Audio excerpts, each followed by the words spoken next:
Hello, everyone. Today, we embark on a journey to explore the intricate dynamics of our contemporary world, specifically focusing on the concept of global divides.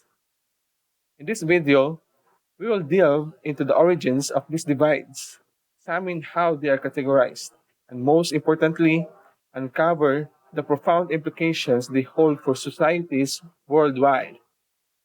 As our world becomes increasingly interconnected, understanding these global divides is crucial for comprehending the complexities of globalization and its impact on various regions, including the Philippines. Okay, so here's our learning outcomes. Elaborate the concept of global south and its implication in globalization, and then analyze how forces and socio-political categorization shape and divide our world. Consider the stark contrast between the developed and developing nations. While some parts of the world thrive with technological advancements and economic prosperity, others grapple with poverty, political instability, and social inequality. By dissecting these divides, we can gain valuable insights into the forces shaping our world and perhaps chart a path towards a more equitable and sustainable global future. So let's embark on this journey together as we unravel the layers of global divides and their significance in our contemporary world. Okay, let's start with a question. What is the North South divide or global divide? The North South divide refers to the stark gap in development and wealth between the global North and the global South. This division, also known as the rich poor divide, symbolizes the disparity between more economically developed nations and less economically developed ones. Understanding the North South divide is crucial for analyzing the complexities of globalization, as it sheds light on the power dynamics and economic inequalities that shape our interconnected world. Okay, here in this map, the yellow line, it's akin to an imaginary line that separates regions with significant differences in infrastructure, living standards, access to resources, and opportunities. In the context of globalization, the North South divide highlights the unequal distribution of wealth and resources on a global scale, often perpetuating cycles of poverty and underdevelopment in the global South. Example, consider the contrast between the high income countries of Europe, North America, and parts of Asia, compared to the lower income countries in Africa, America, and parts of Asia, including the Philippines. Again, as I said, understanding the North South divide is crucial for analyzing the complexities of globalization as it sheds light on the power dynamics and economic inequalities that shape our interconnected world. Okay, now, the global divides is fueled by a combination of political power dynamics, economic dependency, and the exportation of resources.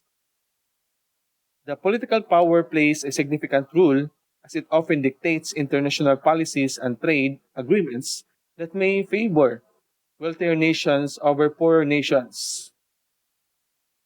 Economic dependency exacerbates this gap, as poorer nations may become reliant on wealthier nations for financial aid, investment, or trade. The transition of industrial production to cheaper labor sources has also widened the gap, as it often leads to exploitation of labor. Again, as it often leads to exploitation of labor in developing countries while benefiting corporations in wealthier nations. Furthermore, the influence of international media and expanding international trade and communication has paradoxically made the world both smaller and larger. While these advancements have facilitated global connectivity, they have also deepened the gaps between nations by creating greater dependency of poor nations on wealthier nations. Example, consider the phenomenon of outsourcing, where companies relocate production to countries with lower labor costs. While this may boost the economies of those countries, it also perpetuates economic inequality and dependency. Understanding these underlying causes is essential for addressing the root issues of global divides and striving towards more equitable global relations.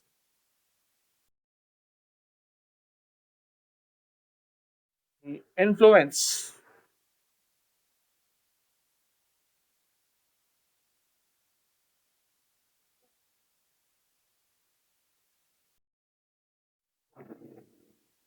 Now, let's explore how Cold War era generalizations have influenced the categorization of countries into distinct groups.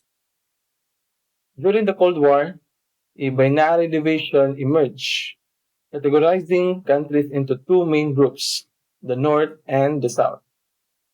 The North typically encompassed all first world countries, characterized by their industrialization, technological advancement, and political stability.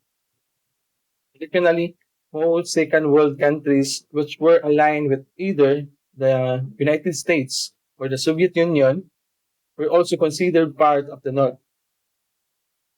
On the other hand, the South comprised primarily of Third World countries, which were often characterized by their underdevelopment, economic dependence, and political instability.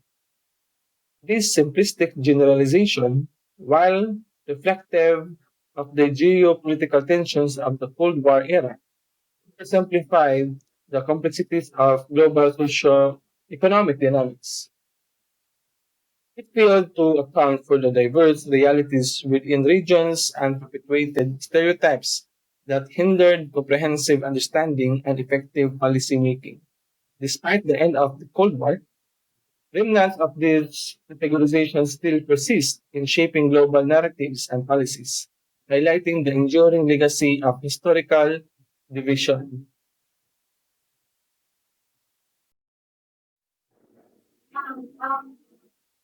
Cold War era categorization of countries based on their alignment between the Russian East and the American West. During this tumultuous period of global history, countries were primarily classified according to their political and ideological alignment. In the East, countries such as the Soviet Union and China aligned themselves with communist ideologies and were categorized as Second World countries. These nations pursued socialist economic models and formed alliances with other communist states, shaping the geopolitical landscape of the Eastern Bloc. Conversely, in the West, the US or the United States and its allies were labeled as first world countries, representing capitalist ideologies and democratic governance. These nations formed the core of the Western Bloc and championed free market economies and individual freedom. This binary division between East and West not only reflected the ideological tensions of the Cold War, but also influenced global perceptions and policies for decades. However, it's important to recognize that this categorization oversimplified the diverse socioeconomic and political realities within regions, neglecting the complexities of each nation's unique history and context. As we reflect on this historical framework, it prompts us to the question the enduring impact of Cold War legacies on contemporary global dynamics and the ongoing struggle to bridge divides and foster cooperation across ideological lines.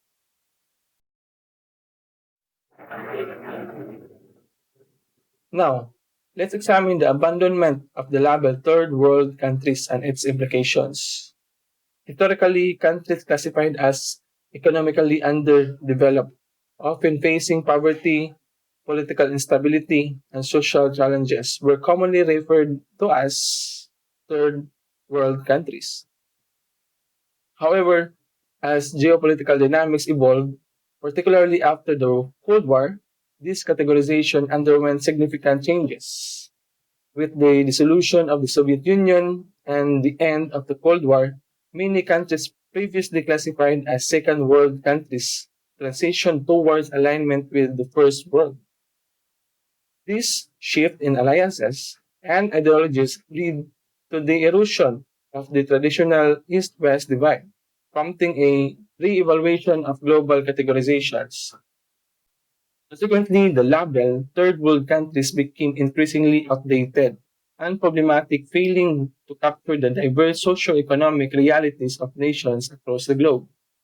Moreover, the term carried connotations of inferiority and marginalization, perpetuating stereotypes and hindering efforts towards inclusive development and cooperation.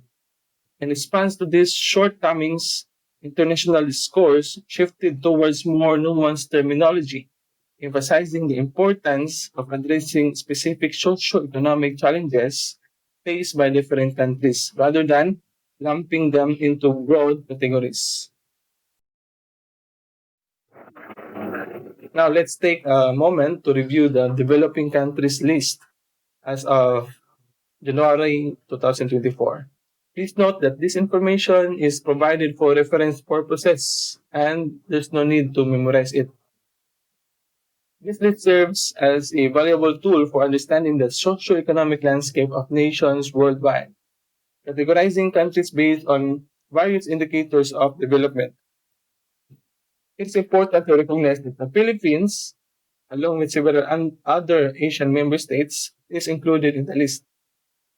For the Philippines being categorized as a developing country underscores the ongoing challenges and opportunities it faces in its journey towards economic growth, social progress, and sustainable development. As a member of the ASEAN, the Philippines is part of a dynamic region striving for regional integration, economic cooperation, and mutual prosperity. However, it's crucial to acknowledge that each country within the developing country list possesses its unique strengths, vulnerabilities, and aspirations. By recognizing the diversity within this category, we can better understand the complex interplay of factors shaping global development and tailor our approaches to address the specific needs and priorities of each nation.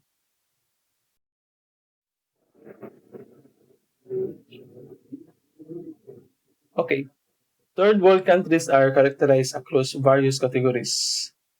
Third world countries can be identified based on several indicators, including political rights and civil liberties, GNI or gross national income, human development, poverty levels, and press freedom.